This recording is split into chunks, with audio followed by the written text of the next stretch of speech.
설교제 한번 읽어볼까요? 시작. 또 다른 제목은 우리의 실수에도 불구하고 하나님의 뜻은 이루어집니다. 입니다.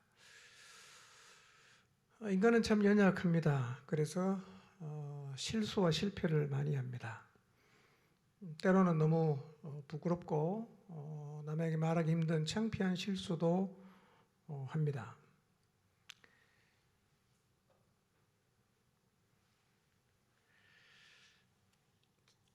창세기를 읽어보면 하나님의 명령에 순종해서 120년간 방주를 지었던 노아가 홍수 후에 술에 취해서 벌거벗고 잤고 아들이 그런 아버지를 보고 흉을 보았다가 저주를 받는 일이 기록되어 있습니다.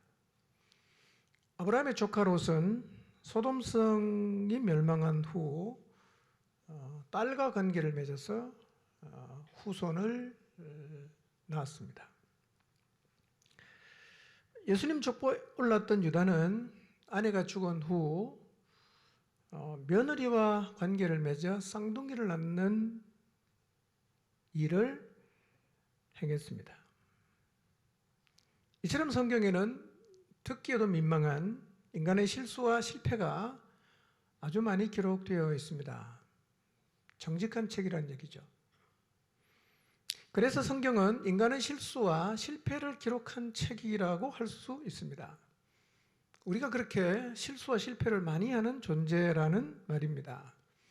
실수와 실패는 모든 인간의 삶에서 보편적으로 일어나는 일입니다. 오늘 우리가 살필 이삭의 가족 4명 모두가 실수하고 실패했습니다. 믿음의 조상이 실수하고 실패했다는 건 선뜻 이해가 되지 않지만 그것은 사실이었습니다. 왜 성경은 인간의 실패를 이렇게 적나라하게 기록했을까요? 하나는 우리가 그렇게 유약하고 완전치 않은 존재라는 것을 보여주기 위함이고, 또 하나는 다른 사람의 실패를 통해서 교훈을 받고 배우라고 그렇게 실패를 적나라하게 기록하고 있습니다. 하나님은 우리가 한두 번 실수했다고 관로밖에 내거나 넌 안 되겠다라고 그렇게 제쳐놓지 않으십니다. 하나님은 실수와 실패를 통해서 우리가 배우기를 원하십니다. 왜 실수했는가? 이런 실수가 우리의 삶에 어떤 결과를 가지고 오는가를 배우기를 원하십니다. 우리도 실수할 것입니다. 그러나 실수를 통해서 배움으로 어제보다는 오늘보다는 내일이 성숙한 자로 서야 합니다. 오늘 우리가 살펴볼 창세기 27장은 아버지와 어머니 그리고 상둥이 형제 모두가 실수했습니다. 그런데 놀라운 사실은 그들은 여전히 믿음의 조상의 자리에 섰다는 것입니다. 실수했는데 믿음의 조상의 계보에 그들의 이름이 올려져 있습니다. 오늘 우리가 살펴보게 되겠지만 이 정도 실수면 하나님의 뜻이 엉망이 되어야 하는데, 놀라운 사실은 하나님의 뜻은 도도하게 흘러갔고 하나님이 뜻하신 바대로 다 이루어졌습니다. 실수에도 하나님의 뜻이 이루어진다. 이것은 실수를 자주 하는 우리에게는 한없는 위로가 되는 말씀이기도 합니다. 오늘 우리는 이삭의 가정의 실수를 살피게 될 텐데요. 이 사람들도 실수했으니까 나도 실수해도 괜찮겠다. 그래서 실패와 실수에 대해서 자유로워지는 것이 아니라 이들이 하고 있던 이 실패를 오늘 내가 답습하고 있지 않는가를 돌아보게 되기를 바랍니다. 실수에도 실패에도 하나님은 우리를 쓰십니다. 그러나 실수와 실패가 많을수록 우리의 삶에는 치러야 할 대가가 많아집니다. 삶이 순탄치 않게 돼요. 왜냐하면 그렇게 그냥 자기 마음대로 살아가는 이런 인간을 하나님이 쓰시려고 하면 다듬어야 되거든요. 그 다듬는 과정이라는 게 우리의 상상을 사실은 초월하는 거예요. 여러분, 하나님 우리를 빚어간다는 게 간단하게 생각하지 마십시오. 여러분, 작은 그릇 크게 만들려고 하면 다 녹여야 되는데 그 과정은 결코 간단하지 않습니다. 저는 이 이삭의 가정의 실수가 오늘 우리 모두의 삶에서도 반복되고 있는 실수라고 생각을 합니다. 어떤 실수를 했는가를 살펴보겠습니다. 가장 먼저 이삭의 실수를 보겠습니다. 1절을 봅니다. 시작. 이삭이 나이가 많아 눈이 어두워 잘 보지 못하더니 맏아들 에서를 불러 이르되 내 아들아 하매 그가 이르되 내가 여기 있나이다 하니. 자, 1절을 보면 이삭이 나이가 많아 눈이 어두워 잘 볼 수 없게 되었다고 말하고 있습니다. 성경에서 눈이 어두웠다는 것은 단지 육신의 눈이 어두웠다는 것만을 의미하는 경우도 있지만 대개는 영의 눈도 어두워졌다는 의미를 함께 갖고 있어요. 영의 눈이 어두워졌다는 의미가 뭐겠어요? 믿음을 잃어버렸다, 그런 얘기겠죠? 믿음을 잃어버렸다. 여러분, 원래 이삭이 믿음이 없는 사람이 아니었어요. 지난주에 살폈던 것처럼 이삭은 하나님이 지경을 넓혀주신 르호봇을 뒤로 하고 결정하고 자기 스스로 브엘세바로 올라가서 그 르호봇을 허락하셨던 하나님을 붙잡았던 믿음의 사람이었습니다. 그리고 그랄 왕 아비멜렉이 이삭과 함께 하시는 하나님을 분명히 보고 두려워서 평화조약을 맺자고 했을 정도로 이삭은 하나님과 동행하는, 하나님께 순종하는 사람이었습니다. 그런데 나이가 많아지면서 영의 눈이 어두워지고 믿음이 희미해졌어요. 여러분, 이삭이 나이가 들면서 믿음이 희미해졌다, 이게 어떤 의미일까요? 여러분, 나이가 든다고 믿음이 좋아지는 것이 아니라는 거예요. 우리는 이런 생각을 잘 못하지요. 교회 오래 다니고 교회 안에서 나이가 점점 들어가는 사람은 다 믿음이 좋을 거라고 생각하지만 사실은 그렇지 않은 경우가 훨씬 더 많습니다. 교회 오래 다녔다고 교회 안에서 나이가 점점 들어간다고 믿음이 좋아지지 않습니다. 실제로 교회 오래 다니고 나이가 들면서 거꾸로 영의 눈이 어두워지고 믿음이 없는 사람이 많습니다. 젊은 날에는 하나님에게 순종하고 정말 순전하게 헌신하던 사람이 나이가 들어가면서 믿음을 잃어버리고 오히려 계산하고 고집이 세지는 경우는 얼마든지 볼 수 있어요. 여러분, 교회 안에 교회를 힘들게 하는 많은 경우는요, 나이 든 사람의 고집이에요. 직분이 있고 나이가 들면서 고집을 부리면 교회가 굉장히 힘들어집니다.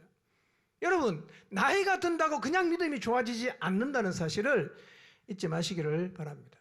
여러분, 교회 안에서 나이가 들어가고 교회 다니는 시간이 길어지고 있다면 정직하게 돌아봐야 됩니다. 내 믿음은 지금 좋아지고 있는가?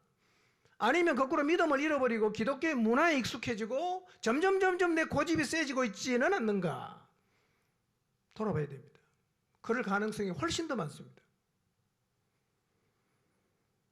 엘리 제사장을 보십시오. 사무엘상 3장 1절 2절입니다. 같이 읽습니다. 시작. 아이 사무엘이 엘리 앞에서 여호와를 섬길 때에는 여호와의 말씀이 희귀하여 이상이 흔히 보이지 않았더라. 엘리의 눈이 점점 어두워 가서 잘 보지 못하는 그때에 그가 자기 처소에 누웠고. 엘리 제사장 때, 엘리가 나이가 들었을 때죠. 하나님 말씀이 희귀했어요. 나이가 들면 하나님 말씀이 더 많아져야 되잖아. 희귀했어요. 안 들리는 거예요. 말씀 안 하세요, 하나님이. 이상이 흔히 보이지 않았다. 그리고 엘리의 눈이 점점 어두워져서 잘 보지 못했다고 기록하고 있습니다. 엘리가 나이가 들면서 믿음이 좋아졌다는 말입니까? 나빠졌다는 말입니까? 나빠졌다는 말입니다. 여러분, 교회 오래 다니고 직분이 있다고 세월이 가면 그냥 믿음이 좋아지지 않는다는 사실을 기억하시기를 바랍니다. 영적으로 깨어있지 않으면 우리의 믿음은 나이가 들면 들수록 더 나빠질 수 있습니다. 그러므로 나이와 신앙의 연수와 상관이 없이 우리는 날마다 하나님 앞에서 깨어있어야 합니다. 여러분, 신앙은 날마다의 단위로 보려고 노력하시기를 바랍니다.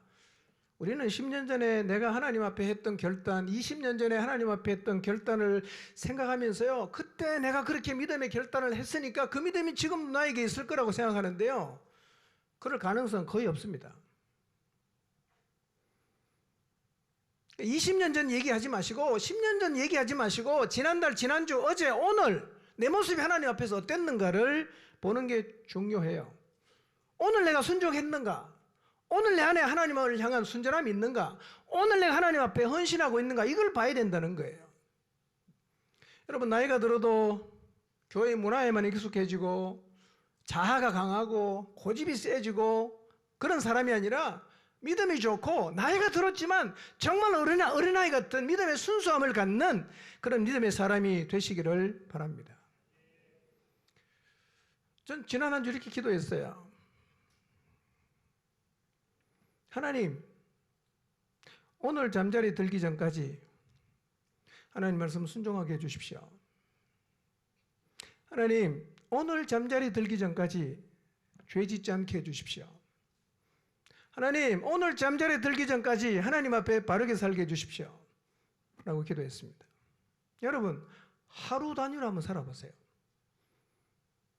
너무 그냥 멀리 내다보지 마시고 오늘만이라도 한번 순종하며 살아보시길 바랍니다.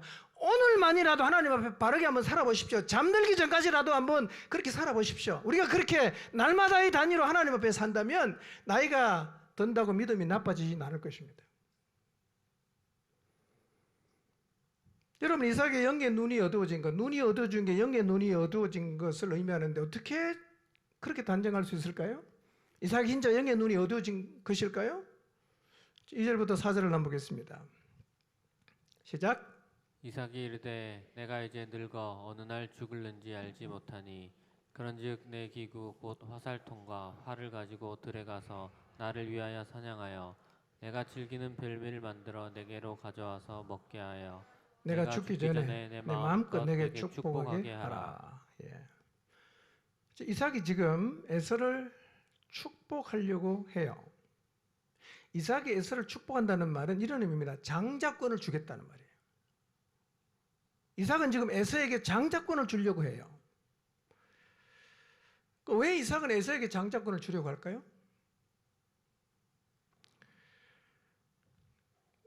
이삭은요, 엄마의 치마폭을 벗어나지 못하고 늘 그냥 집에서 엄마와 같이 부엌에 갔다가 빨래터에 갔다가 이렇게 지내는 야곱을 보면서 마치 자기 자신의 어린 시절을 보는 것 같이 느꼈을 거예요. 여러분, 백세에 태어났던 이삭은요, 모든 사람의 사랑을 독차지했지만 굉장히 내성적이고 다소곳한 사람이었어요. 결혼할 때도 자기는 가만히 있잖아요. 누가 다 해줍니까? 아버지가 다 해주잖아요. 그런 자신을 이삭이 별로 안 좋아하는 것 같아. 근데 자기 아들 야곱을 보니까 자기랑 똑같은 거예요. 야곱을 별로 안 좋아했어요. 누구를 좋아하냐? 에서는 너무 좋아요. 에서는 어쩌면 이삭 자신이 그렸던 남성상이었을 수가 있어요. 에서는 자기가 갖고 있지 않았던 남성적인 성품을 갖고 있었어요.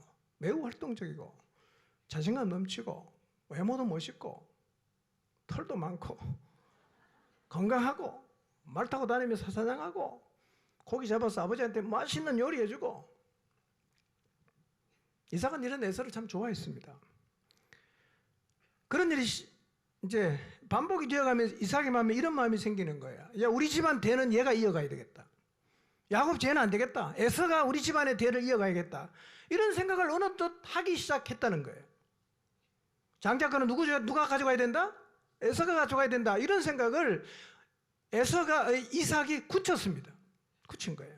그래갖고 조용하게 에서를 불러놓고 장자권을 넘겨주려는 시도를 하는 거죠. 이런 이삭이 왜 문제인가? 여러분, 다음 주에 살피겠지만 에서는 영적인 일에 관심이 없는 사람이에요. 장자권? 필요 없어. 배고파 죽겠으니까 팥죽이나 갖고 와. 이러고 장자권을 자기 스스로 팔아넘긴 사람 아니에요?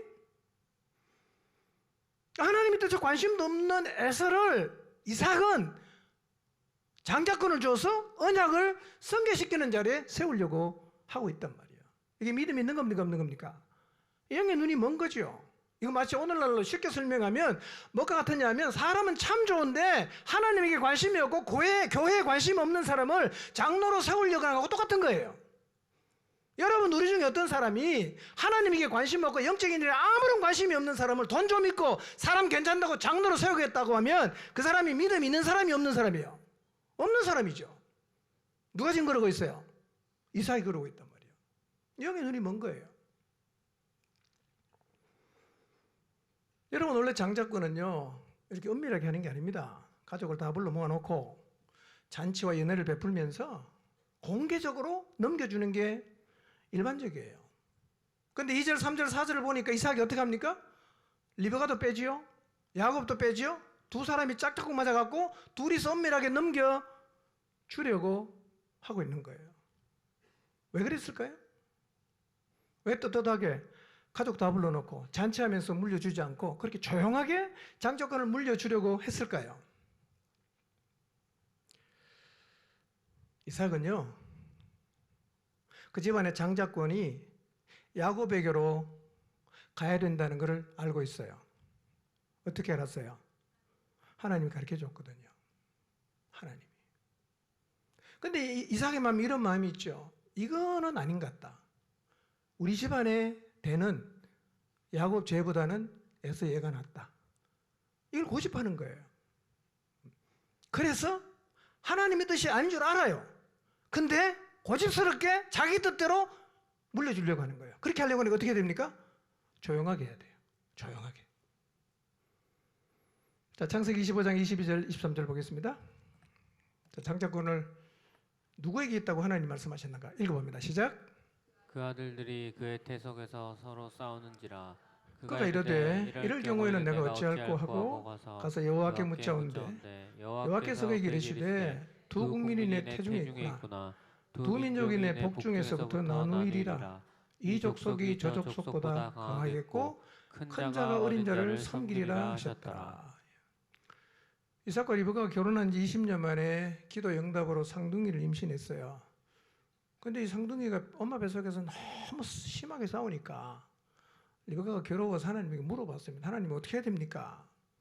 그때 하나님이 하신 대답이 이거예요. 두 국민이 태중에 있다. 이 족속이 저 족속보다 강하겠고 큰 자 어린 자를 섬길 것이다. 큰 자 어린 자를 섬기는 거예요. 이게 누구 뜻입니까? 하나님 뜻이에요. 이걸 이삭이 알까요 모를까요? 알죠. 큰 자가 어린 자를 섬긴다는 사실은 에서와 야곱이 태중에 있을 때부터 엄마 아빠는 다 알았어요. 여러분 근데 이삭은요 모리아의 한 산에서 아버지 아브라함이 자기 자신을 번제단 위에 올려놓고 묶어놓고 칼을 가지고 죽이려고 했을 때 반항하지 않고 순종했던 사람이었습니다. 그래서 이삭은 순종한 예수 그리스도를 예표하는 사람이에요. 이렇게 순종했던 사람이 나이가 들면서 영의 눈이 어두워집니다. 그리고 하나님의 뜻이 아닌 줄 알아요. 근데 고집하는 거예요. 알면서 고집합니다. 이건 이삭의 영의 눈이 지금 멀었다는 것을 보여주는 거예요. 믿음이 잃어버린 거예요. 자기 생각을 관철시키기 위해서 이삭은 조용히 에서를 불러요. 이렇게 말합니다.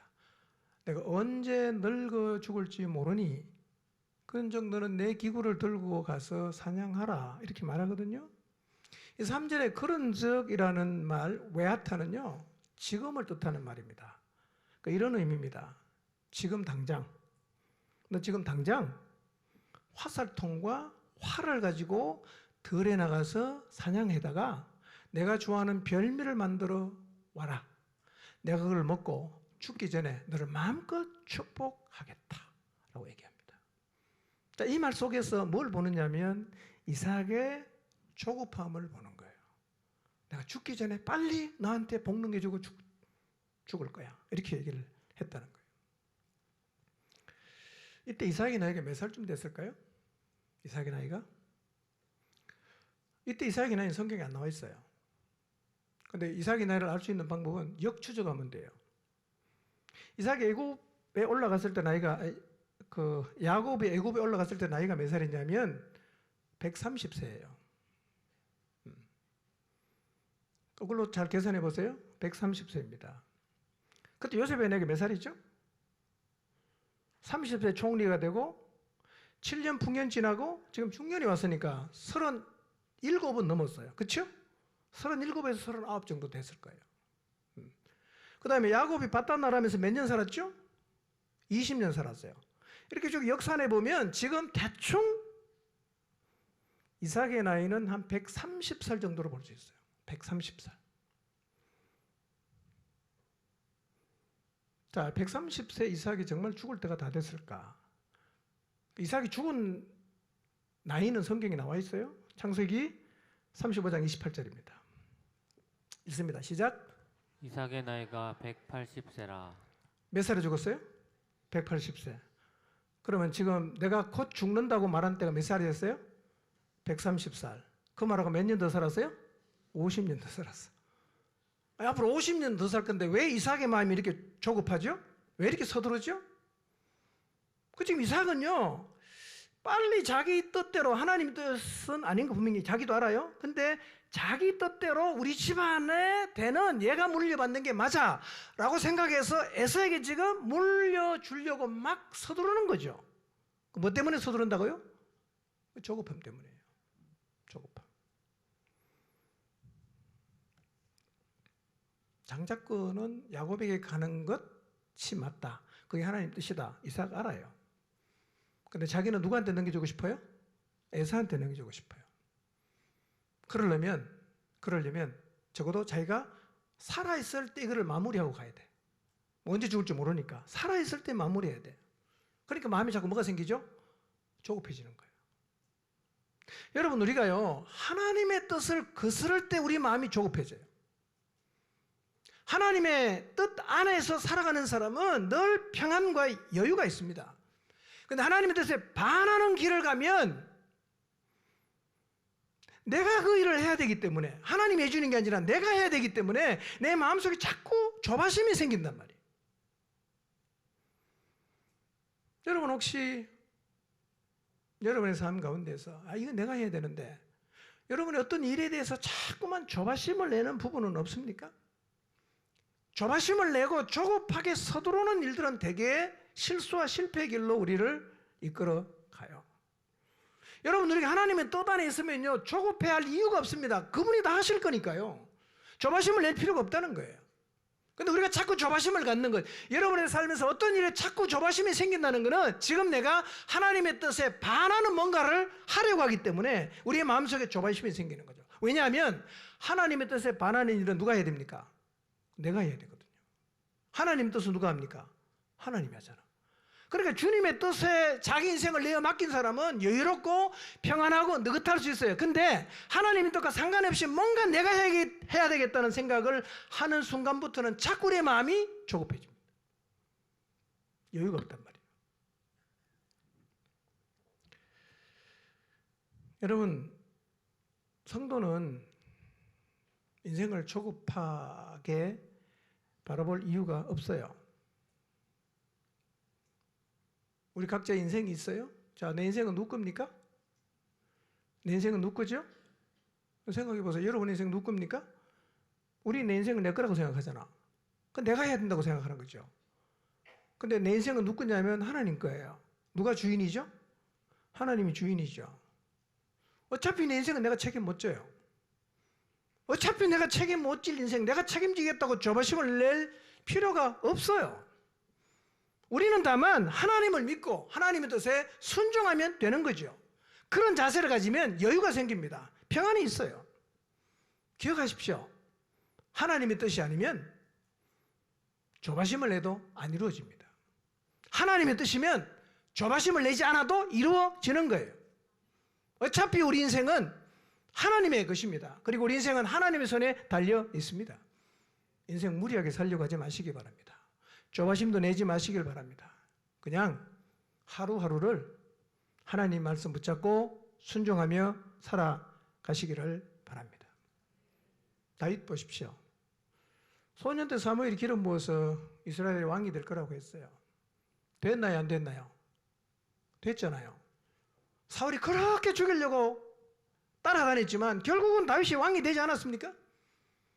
열왕기하 11장을 보면 선지자 아히야라는 사람이 여로보암에게 와서 옷을 찢어서 11조각을 주면서 네가 이스라엘의 왕이 될 거라 그랬어요. 도망갔어요. 그리고 근데 결국 열왕기상 12장 20절에 보면 여로보암이 왕이 돼요. 무슨 얘기냐? 하나님의 입에서 나온 말은 하나님이 반드시 이루십니다. 여러분, 그렇다면 에서와 야곱이 태중에 있을 때 큰 자가 어린 자를 섬기겠다라고 하나님이 말씀하셨다면 그 말씀을 하나님이 이루실까요? 못 이루실까요? 이루죠. 그분이 말씀하시는데 분명히 그분이 안 이루시겠어요?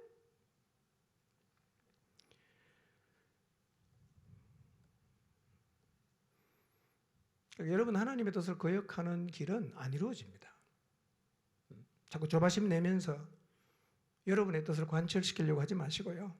이삭의 실수를 통해서 배우시기를 바랍니다. 두 번째로 리브가의 실수입니다. 5절에서 13절 같이 읽어볼까요? 시작. 이삭이 그의 아들 에서에게 말할 때 리브가가 들었더니 에서가 사냥하여 오려고 들러나가매 리브가가 그의 아들 야곱에게 말하여 이르되 내 아버지가 내 형 에서에게 말씀하시는 것을 내가 들으니 이르시기를 나를 위하여 사냥하여 가져다가 별미를 만들어 내가 먹게 하여 죽기 전에 여호와 앞에서 내게 축복하라 하셨으니 그런즉 내 아들아 내 말을 따라 내가 내게 명하는 대로 염소떼에 가서 거기서 좋은 염소 새끼 2마리를 내게로 가져오면 내가 그것으로 내 아버지를 위하여 그가 즐기시는 별미를 만들리니 내가 그것을 내 아버지께 가져다 드려서 그가 죽기 전에 내게 축복하기 위하여 잡수시게 하라. 야곱이 그 어머니 리브가에게 이르되 내 영에서는 털이 많은 사람이요 나는 매끈매끈한 사람인즉 아버지께서 나를 만지실진데 내가 아버지의 눈에 속이는 자로 보일지라 저주를 받을까 하나이다. 어머니가 그에게 이르되 내 아들아 너희 저주는 내게로 돌리리니 내 말만 따르고 가서 가져오라. 5절을 보면 이삭이 하는 말을 누가 들었어요? 리브가가 들었어요. 리브가가 못 들었으면 어떻게 됐을까요? 어떻게 됐을지 잘 모르겠어요. 하나님 맞기는 막았겠죠. 들었어요. 들었다는 말은 분사행위거든요. 계속 귀를 기울이고 있다 그런 의미예요. 아마도 이삭이 늘 애써만 끼고 도니까 그리고 자꾸만 장자권을 주려고 하니까 리브가가 말을 했겠죠. 그러면 안 된다고. 하나님이 이 두 아이가 태중에 있을 다시 말씀 당신 모르냐고. 그러면 안 된다고. 계속 얘기를 했을 거예요. 근데 이삭은 계속 고집을 부리죠. 아니야, 우리 집안 살리면 저 에서가 장자권 받아야 돼. 뭐 계속 그렇게 이제 부부가 얘기를 했겠죠. 얘기를 해도 이삭이 이제 말이 안 통하니까 아마 리브가는 좀 촉각을 세우고 있었겠죠. 혹시 또 그냥 뭐 조용하게 거사를 치르지 않을까. 뭐 늘 그런 생각을 하고 있던 차에 들은 거죠. 아니나 다를까? 진짜 이삭이 조용하게 해치우려고 하는 겁니다. 이삭과 에서의 말을 다 들은 리브가가 에서가 이제 사냥하겠다고 말을 타고 나갔어요. 그 다음 하냐? 아들 야곱을 불러요. 그리고 말합니다. 아버지가 에서에게 했던 말을 다 전해줘요. 그리고 이렇게 말합니다. 이제부터 너는 내가 명하는 대로 해라. 그렇게 얘기합니다. 그래서 명하는 대로라는 말은 명령대로라고 번역할 수 있어요. 그러니까 기어이 이삭이 하나님의 뜻을 거스르니까 리브가가 거기에 대항하는 전략을 세웁니다. 그리고 이렇게 말합니다. 너는 이제 내가 너한테 명령하는 대로 해라. 그렇게 말하는 거예요. 내가 시키는 대로 무조건 해라. 이렇게 얘기해요. 누가 주도하죠? 리브가가 주도합니다. 리브가는 대단한 여자죠. 리브가하고 에서는 좀 닮은 게 있어요. 그리고 이삭하고 야곱이 닮은 게 있는데 아마 자기랑 닮은 사람 별로 안 좋아하는 것 같아. 서로 안 닮은 사람을 좋아하는 거예요. 이삭은 에서를 좋아하고 리브가는 야곱을 좋아하는 거예요. 다 그런 것 같아요. 부부 사이도 같은 사람 별로 없잖아. 예.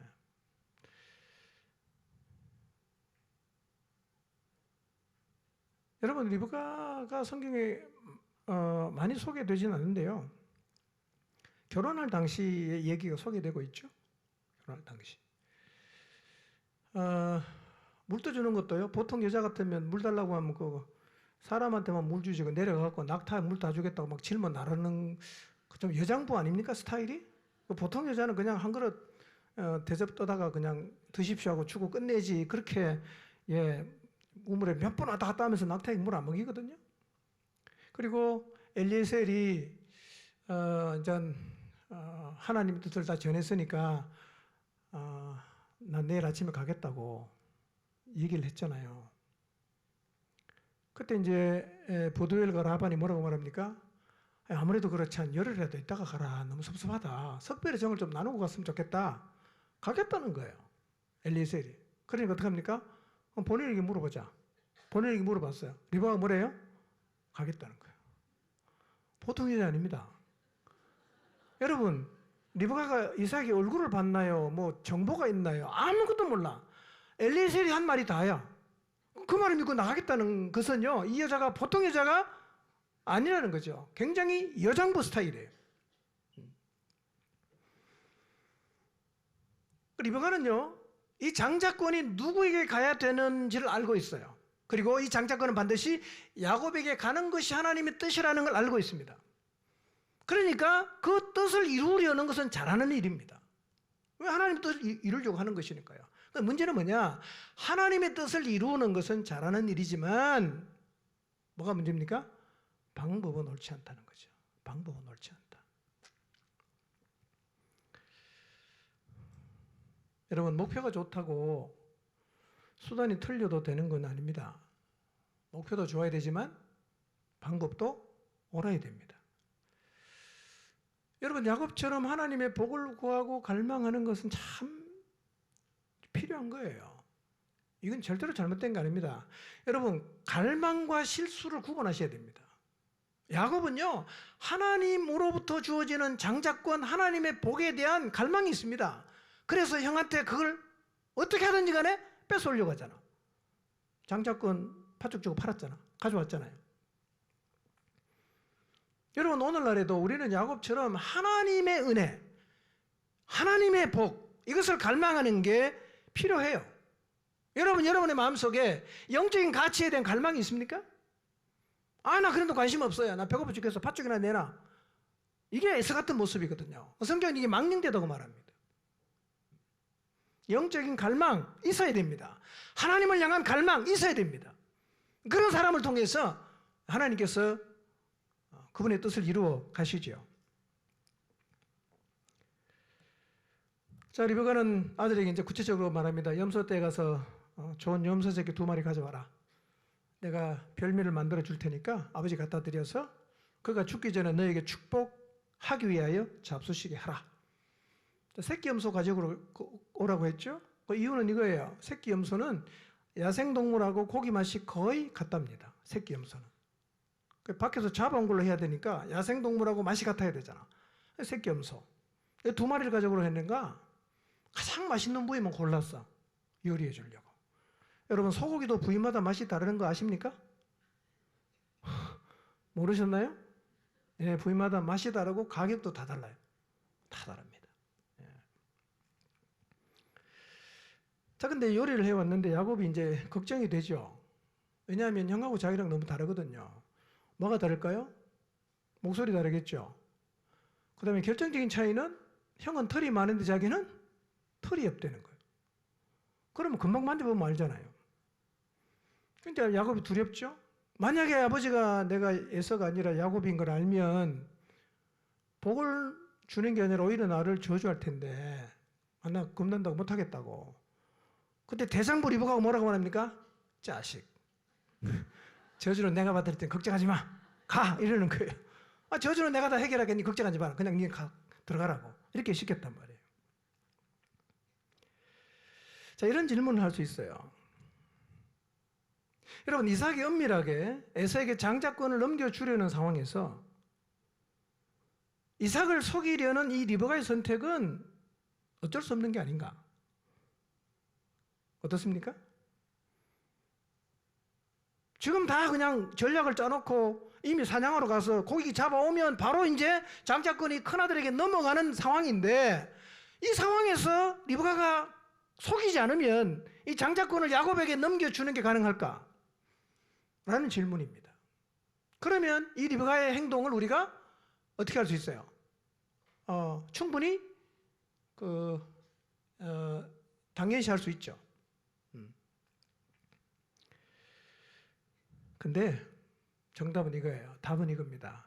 이런 방법을 쓰지 않아도 장자권은 누구한테 갑니까? 야곱에게 갑니다. 왜 그럴까요? 하나님이 결정한 거예요. 여러분, 전능하신 하나님이 그분이 결정한 일을 못 하시겠어요? 하시죠. 하나님이 말씀하신 일은 이루어집니다. 그러니까 우리가 조바심을 낼 필요가 없습니다. 뭘 믿어야 되냐? 하나님을 믿어야 됩니다. 못 믿으니까 조바심을 갖죠. 못 믿으니까 거짓과 편법이 자꾸만 난무하게 되는 것입니다. 에서에게 장자권을 넘기려는 이삭의 행동도 잘못된 거지만 속여갖고 장자권을 야곱에게로 가지고 오려는 리브가의 행동도 잘못된 거죠. 이런 질문. 여러분, 이삭의 가정에 행복하게 살면서 자연스럽게 이 하나님의 언약의 복이 하나님이 태중에서 말씀하신 대로 둘째 아들 야곱에게 갈 수는 없는 것일까요? 행복하게 살면서 이 창세기 우리가 방금 읽었던 27장에 이런 너무 부끄러운 이런 일을 하지 않고 행복하게 살면서 하나님의 언약이 이루어지는 일은 불가능할까요? 그렇지 않습니다. 가능합니다. 여러분, 만약에 이삭과 리브가가 영적으로 깨어있고 이삭이 영의 눈이 멀지 않고 하나님을 향한 믿음을 갖고 있었다면 창세기 27장의 이야기가 전혀 다른 내용이었을 수가 있습니다. 전혀 다른 내용. 정말 행복하게 주님 안에서 아름다운 삶을 살아가면서 그 하나님 언약이 이루어지는 것을 볼 수가 있었을 것입니다. 여러분, 아브라함을 생각해 보세요. 아브라함에게 자녀가 몇 명이죠? 8명입니다. 큰아들 첩을 통해 낳았지만 이스마엘, 둘째가 적자인 이삭, 그 다음에 나중에 후처를 통해서 6명 낳았어요. 8명. 여러분, 이 집안에 하나님의 언약이 누구한테 내려가죠? 이삭에게 내려가는데 이런 막장 드라마가 있습니까? 없습니까? 없잖아요. 아브라함이 하나님 말씀 순종했어요. 이스마엘 내쫓아로 쫓았습니다. 그 다음에 나머지 그들하고는 결혼해서 태어난 서자 6명은 어떻게 합니까? 자기 죽기 전에 다 보내버립니다. 정리 딱 했어요. 그러니까 이삭도 리브가도 영적으로 깨어 있으면 하나님께서 말씀하시면 정리하면 되지요. 아마 그때는 에서가 아무데나 가서 햇 여인하고 결혼했을 때 얘는 안 되겠다. 그리고 정리하면 됐을 거예요. 근데 부모가 믿음이 없으니까 편법을 쓰고 그냥 이 창세기 27장은요 정말 읽어보면 야, 믿음의 조상이 가면 무슨 이런 일이 일어나는가 라고 생각이 들 정도로 정말 막장 드라마 아닙니까? 왜 이런 일이 벌어지는가? 부부가 믿음을 잃어버리고 자기 생각을 고집하니까 이런 안타까운 일이 일어나는 거죠. 여러분, 옳은 일은 옳은 방법으로 해야 한다는 사실을 잊지 마시기를 바랍니다. 세 번째, 야곱의 실수입니다. 14절에서 17절입니다. 읽습니다. 시작. 그가 가서 끌어다가 어머니에게로 가져왔더니 그의 어머니가 그의 아버지가 즐기는 별미를 만들었더라. 리브가가 집안 자기에게 있는 그의 맏아들 에서의 좋은 의복을 가져다가 그의 작은 아들 야곱에게 입히고 또 염소 새끼 가죽을 그의 손과 목에 매끈매끈한 곳에 입히고 자기가 만든 별미의 떡을 자기 아들 야곱의 손에 주니. 예. 야곱은 지금 엄마가 시키는 대로 해요. 리브가가 워낙 대장부 같으니까 내명인 걸 해. 저주하면 어떡하죠? 내가 다 받을게. 야곱이 그냥 어머니 너무 거침없으니까요. 시키는 대로 따라해요. 근데 이때 야곱의 나이가 몇 살이라고요? 70살입니다. 생각해 보세요. 이삭의 입장에 저놈의 자식 저거는 나이 70대에서 장가갈 생각도 안 하고 맨날 하마치마 폭에 그냥 쌓여갖고 그냥 부엌에 따라다녔다가 그러고 있으니까 이 사실은 이삭은 마음에 안 드는 거죠. 그 70대 사람이 좀 자기 생각이 있어야 되잖아. 엄마가 시키면 그냥 그대로 따라하죠. 근데 아마 엄마가 시키는 그런 이유 중에 하나는 자기도 너무 원하는 일이거든요. 장자권 얼마나 원했어요. 하늘의 신령한 복을 야곱은 너무 원했습니다. 언약의 계성자 너무너무 되고 싶어 했어. 그 엄마가 다 해서 등 떠밀어 주니까 뭐 그냥 모른 척하고 그냥 떠밀려 갔을 수도 있어요. 그게 야곱이 원하는 일. 엄마가 대신 등 떠밀어 줬다고 해도 야곱도 역시 누구를 못 믿고 있죠? 하나님을 못 믿고 있어요. 하나님을 못 믿고 있으니까 자기 방법대로 하잖아. 여러분, 우리가 하나님을 못 믿으면 인생이 복잡해집니다. 복잡해지고 하나님 못 믿으면 자꾸 꼬이게 돼 있어요. 왜냐하면 가만히 있어야 되는데 뭔가를 자꾸 하기 때문에 더 꼬이는 거예요. 하나님 역사는 그분이 주도해 가시는 거예요. 우리는 늘 깨어서 듣고 순종하고 그것만 하면 되거든요. 재밌는 거는요 이거예요. 믿음의 조상의 가정에서 믿음이 하나도 없어요. 이삭도 믿음 없죠. 리브가도 믿음 없죠. 야곱도 믿음 없죠. 에서는 더더욱. 그럼 오해하지는 마십시오. 계속 없진 않았어요. 이삭도 이전에 있었잖아요. 야곱도 결국 다 믿음을 찾아가요. 회복해 갑니다. 그 스토리가 성경이에요. 하나님 기다려 주신다는 얘기죠. 자, 야곱이 염소떼에 가서 새끼 염소 2마리 끌어다가 어머니 가져갔습니다. 별미를 만들어줍니다. 그리고 엄마는 집안에 있는 맏아들 에서의 의복을 갖다가 야곱에게 입혔어요. 그 염소 새끼 가죽을 손목과 목에다가 둘러줬어요. 자, 리브가 대단하지 않습니까? 그러니까 지금 시키는 대로 했더니만 그게 다 진짜 아버지 앞에 가서 다 걸린 거죠. 만져보자, 냄새 맡아보자, 다 하거든요. 무슨 뭐 대본대로 하는 것처럼. 리브가는 거기 가서 일어날 일 다 예상해갖고 준비를 해갔는데 예상 문제가 다 맞았어요. 다 맞았어. 자, 이렇게 등 떠밀려 야곱이 갔어요. 놓으라고 말을 못하고 갔습니다. 두 번째 야곱의 실수가 뭐냐? 거짓말입니다. 자, 18절, 19절 읽어봅니다. 시작. 야곱이 아버지에게 나아가서 내 아버지하고 부르니 이르되 내가 여기 있노라. 내 아들아 내가 누구냐? 야곱이 아버지에게 대답하되 나는 아버지의 맏아들 에서로소이다. 아버지께서 내게 명하신 대로 내가 하였사오니 원하건대 일어나 앉아서 내가 사냥한 고기를 잡수시고 아버지 마음껏 내게 축복하소서. 자, 야곱이 평안한 마음으로 갔을까요? 떨리는 마음으로 갔을까요? 원래 죄 지을 때는 떨려요. 거짓말하고 하면 이게, 여러분 거짓말 탐지기라는 거 있죠? 뭔지 아십니까? 거짓말하면 우리는 본능적으로 이 심장이 뜁니다. 그러니까 거짓말할 때 되면요 이 심장 파동이 다르기 때문에 아는 거예요. 지금 야곱이요 얼마나 두렵겠어요. 그 엄마한테 한 얘기가 뭐죠? 혹시 내가 아버지 눈치채가 저주받으면 어떡하나, 이런 두려움을 안고 지금 아버지에게 가요. 그런데 동시에 그런 두려움을 안고도 나간다는 얘기는 야곱이 뭘 원하고 있다는 거예요? 하나님의 복을 그만큼 갈망하고 있다는 거예요. 그만큼 갈망하고 있다. 여러분 생각해 보세요. 그런 부담을 안고까지 장자권을 구할 필요가 있을까요? 에서는 팥죽 한 그릇 팔아먹는 아무것도 아닌 것처럼 보이는 그 장자권이 뭐라고 야곱은 저주를 각오하면서까지 그렇게 나갔을까요? 야곱의 마음속에는 하나님의 언약의 복에 대한 갈망이 있는 거죠. 우리 이런 갈망은 늘 안고 살아야 됩니다. 매일매일 살아갈 때 여러분의 마음속에 영적인 일에 대한 갈망이 있는가를 돌아보시기를 바랍니다. 그 갈망이 있어야 우리 영혼이 살아나는 거예요. 아무런 갈망이 없으면, 그까지 없으면 그만이지.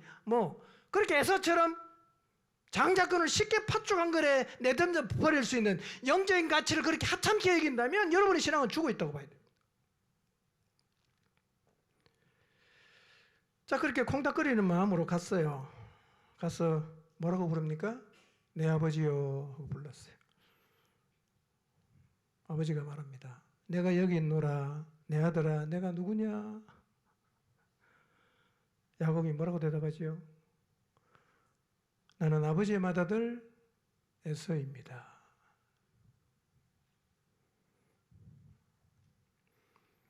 그러니까 내 아버지요 라고 했을 때 그게 에서 목소리면 이삭이 확인할 필요가 없잖아. 들어보니까 뭔가 좀 이상하니까 네 누구냐? 또 묻지 않습니까? 야곱이 다시 대답하죠. 나는 아버지 아들 에서입니다. 아버지께서 내게 명하신 대로 내가 했습니다. 원하건대 일어나 앉아서 내가 사냥고기 잡수시고 아버지 마음껏 내게 축복해 주십시오 라고 이야기했어요. 벌써 2가지 거짓말했어요. 첫째 뭐죠? 아버지 아들 에서입니다. 거짓말이잖아. 두 번째 거짓말은 뭐죠? 사냥한 고기를 잡았다고 거짓말이에요. 사냥 안 했거든. 그저 염소 우리에 가서 잡아온 거잖아.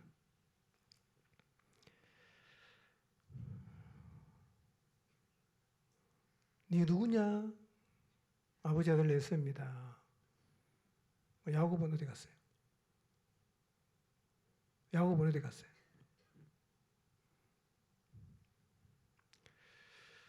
여러분, 야곱이 자기를 아버지에게 에서라고 거짓말했을 때 자기를 잃어버린 거잖아요. 야곱이 없어졌잖아요. 여러분, 거짓말하면 이렇게 우리 자신을 잃어버립니다. 하나님이 자기를 소개합니다. 나는 스스로 있는 자다. 나는 나다. 그런 얘기거든요. 우리도 하나님처럼 나는 나답게 살아야 됩니다. 내가 너답게 살면 안 되는 거죠. 야곱은 야곱답게 살아야죠. 야곱이 에서라고 거짓말하고 살면 안 된다는 거죠. 진실하여야 나로 살 수가 있습니다. 이 거짓말의 문제 오늘날 너무 심각하죠? 여러분, 지난 한 주간 몇 번 거짓말했는가 한번 생각해 보세요. 선의의 거짓말이든 의도를 가지고 했던 거짓말이든 하여튼 습관으로 한 거짓말이든 거짓말을 얼마나 했는가 한번 생각해 보세요. 오늘날은 거짓의 문제를 너무 대수롭지 않게 생각하죠. 너도 거짓말하고 나도 거짓말하고 우리 모두 다 거짓말하니까 거짓에 대한 감각이 없어요. 세상에는 온통 거짓말이니까. 근데 세상의 거짓말 어쩔 수 없다고 하더라도요, 교회 안에는 어떨까요? 교회 안에 있는 사람 거짓말 안 합니까? 여러분 거짓말 안 합니까? 매일 기도하고 매일 성경 보는데 매일 거짓말해요. 매일 큐티하는데 매일 거짓말합니다. 여러분, 우리가 거짓말을 쉽게 생각해서 안 되는 이유가 있어요. 거짓의 아비가 누굽니까? 마귀입니다. 거짓말하는 순간 나는 사단의 졸개로 사는 거예요. 거짓말을 여러분 심각하게 생각하시기를 바랍니다. 거짓말하는 사람은 이미 거짓의 아비인 사탄을 따르고 있기 때문에 제일 사단이 갖고 놀기 좋은 사람이 누군지 아십니까? 거짓말하는 사람입니다. 거짓말. 입만 열면 거짓말해요. 거짓말하면 이미 사단의 밥이 된 거죠. 정직하게 말하십시오. 교회 가기 싫으면 야근이 있다 그러고, 양교하기 싫으면 배 아프다 그러고, 그냥 거짓말 너무 쉽게 하죠. 입에 달렸어요. 근데 여러분, 내가 거짓말하고 있다는 거를 나 빼고 다른 사람이 다 안다는 걸 기억하시기 바랍니다. 다 알아요. 나만 거짓말하는 걸 모르는 거예요. 거짓말 계속 해보세요. 사람들이 믿어주는가? 안 믿어줍니다. 그만큼 불행한 일이 있습니까? 아무도 내 말을 안 들어줘요. 쟤는 입만 열면 거짓말하니까. 늘 큐티하고 지하실에 가서 1시간 기도했다고 사진 찍어 올리지만 입만 열면 다 거짓말이야. 여러분, 거짓말을 심각하게 생각하시기 바랍니다. 다 사단에 졸게 되는 거죠. 그래서 예수님께서 뭐라고 말씀하십니까? 마태복음 5장 34절 37절 읽지는 않겠습니다. 맹세하지 말고 옳다 아니라 그렇게만 말하라는 거예요. 우리가 왜 맹세합니까? 안 믿어주니까 맹세하는 거예요. 내가 말을 했어요. 안 믿어줘. 그럼 뭐라고 말합니까? 맹세하는 거예요. 네가 거짓말이면 내가 네 아들 되겠다. 이 거짓말이면 내 손에 장을 지겠다. 다 그렇게 이제 맹세를 한단 말이에요. 왜 안 믿어주겠어요? 믿지 못하게 살았으니까 안 믿어주죠. 늘 거짓말했으니까 어떻게 믿어? 안 믿어주는 거죠. 여러분, 만약에 여러분이 뭔가를 얘기했을 때 옳다 혹은 아니라고 말했을 때 사람들이 여러분을 안 믿어주면 내가 진짜 거짓말을 많이 하고 살았구나, 이걸 회개해야 됩니다. 화를 낼 일이 아니라 회개를 해야 되는 거예요. 어떻게 살아야 되겠어요? 이제부터라도 진실을 쌓아가는 삶을 살아야 된단 말이에요. 너무 거짓말을 많이 하니까 믿을 수가 없어요. 그냥 옳다 아니라 그렇게 말해도 믿어주는 진실한 삶을 살아가게 되시기를 바랍니다. 자, 20절을 보겠습니다. 시작.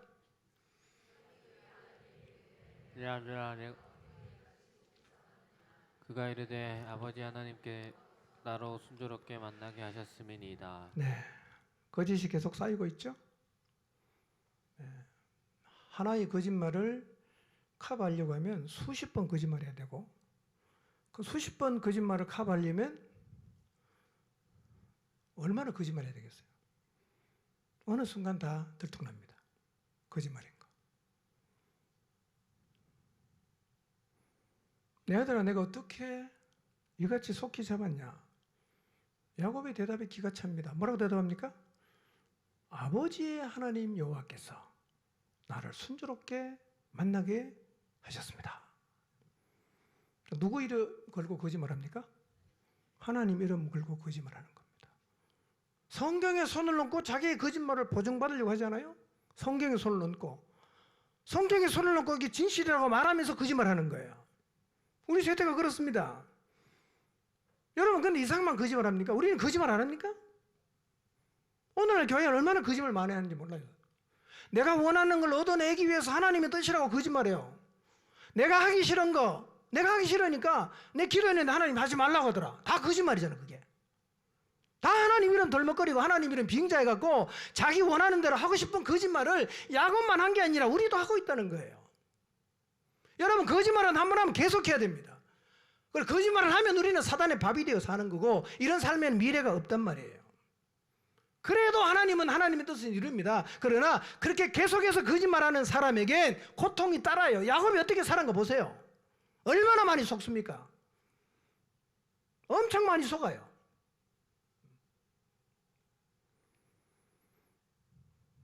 정직하게 사시기를 바랍니다. 하나님이 기다려준다고 괜찮다는 의미가 아니에요. 여러분이 거짓말해도 하나님 여러분 인생 가운데 하나님의 뜻은 이루어 가십니다. 그 말은 거짓말이 괜찮다는 의미가 아니라는 거예요. 그건 하나님이 따로 처리하십니다. 정직이 길임을 믿으시기 바랍니다. 정직이 최선임을 믿으시기를 바랍니다. 어떤 목사님이요, 20절 말씀 보면서 굉장히 감동을 받았답니다. 무슨 감동인가? 이삭이 지금 누구 이름 팔고 있죠? 야곱이 하나님 이름 팔고 있잖아. 하나님 여호와께서, 아버지 하나님 여호와께서 순적이 만나게 하셨습니다. 그럼 하나님이 어떻게 해야 돼요? 뒤통수를 때리면서, 야 이놈아 내가 언제 그랬어? 라고 말을 해야 되잖아. 하나님 그렇게 안 하셨다는 거예요. 그렇게 뒤통수를 썼으면 여기 누가 앉아있을 수 있겠어?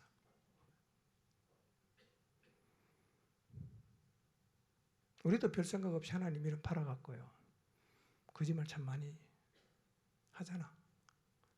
이제 하지 마시기 바랍니다. 네. 하나님 뜻 팔고 뭐 기도했더니 하나님 말씀하셔서 이렇게 팔아가면서 거짓말하지 마세요. 정직하게 말하십시오. 정직하게.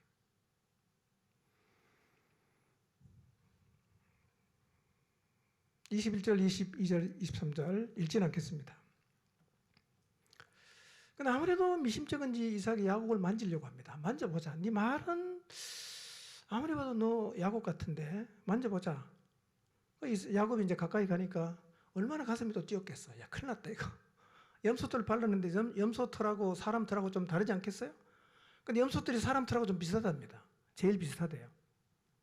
눈이 멀었으니까 만지는데 분별을 못해요. 야곱이 혼잣말로 이렇게 말하죠. 음성은 야곱의 음성인데 손은 만져보니까 에서의 손이네? 이러는 거예요. 그 다음에 24절에서 26절 이삭이 다시 또 물어요. 야 네가 참 내 아들 에서 맞냐?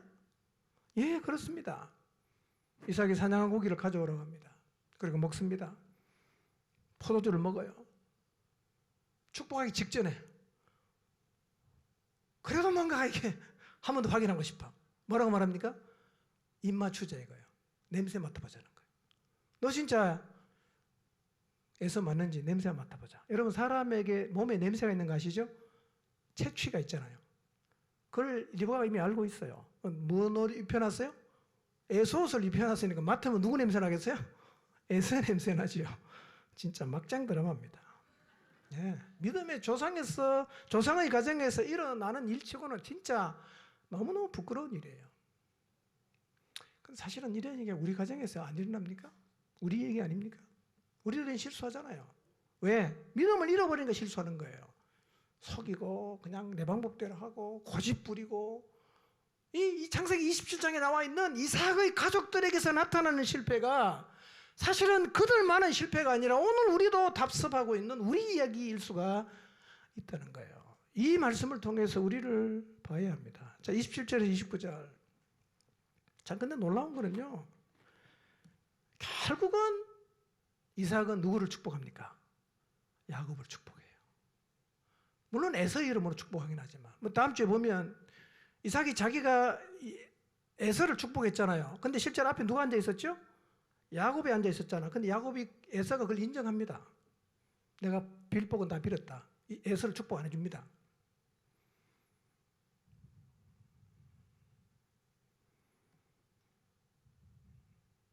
여러분, 이삭의 실수, 리베카의 실수, 야곱의 실수, 뭐 엉망됐어요. 다 엉클어졌습니다. 누가 복 받아요? 야곱이 복 받잖아. 누구 뜻이에요? 하나님 뜻이잖아. 놀랍지 않습니까? 막 엉클어졌어요. 막 꼬였습니다. 근데 결과물 나오는 거 보니까 하나님 말씀 그대로예요. 아버지는 나이 들면서 믿음이 희미해졌어요. 하나님의 뜻 모르는 게 아니라 알았어요. 근데 거역합니다. 그러니까 조급하죠. 자기 생각을 관철하려고 합니다. 어머니는 하나님의 뜻이 뭔지 알았어요. 근데 하나님을 기다릴 믿음이 없어. 그러니까 틀린 방법으로 아버지를 속이기로 하고, 아들은 아버지와 연합해서 거짓말합니다. 실수의 집합이에요. 다 헝클어졌습니다.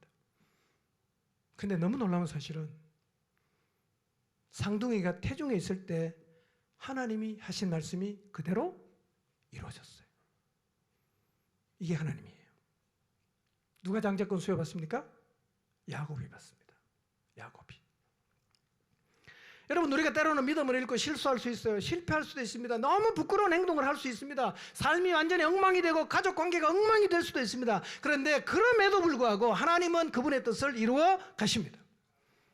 어떤 상황에서도 하나님의 뜻은 반드시 이루어집니다. 그리고 또 하나 기억해야 될 거, 우리가 믿음을 잃어버리면 우리의 삶이 엉망이 될 수 있다는 사실도 기억해야 합니다. 말씀을 잡으십시오. 이것만 우리를 바른 길을 걷게 합니다. 이삭의 실수, 리베카의 실수, 야곱의 실수를 반복하지 않도록 이들의 실수를 통해서 배우시기를 바랍니다. 그리고 불신과 조급함을 버리고 여러분의 인생이 하나님의 것이니까 하나님께 온전히 맡기고 오늘 하나님 말씀하시는 것을 듣고 그 말씀 붙잡고 평안과 여유를 가지고 믿음의 길을 걸어가시기를 주님의 이름으로 축복합니다. 기도합니다.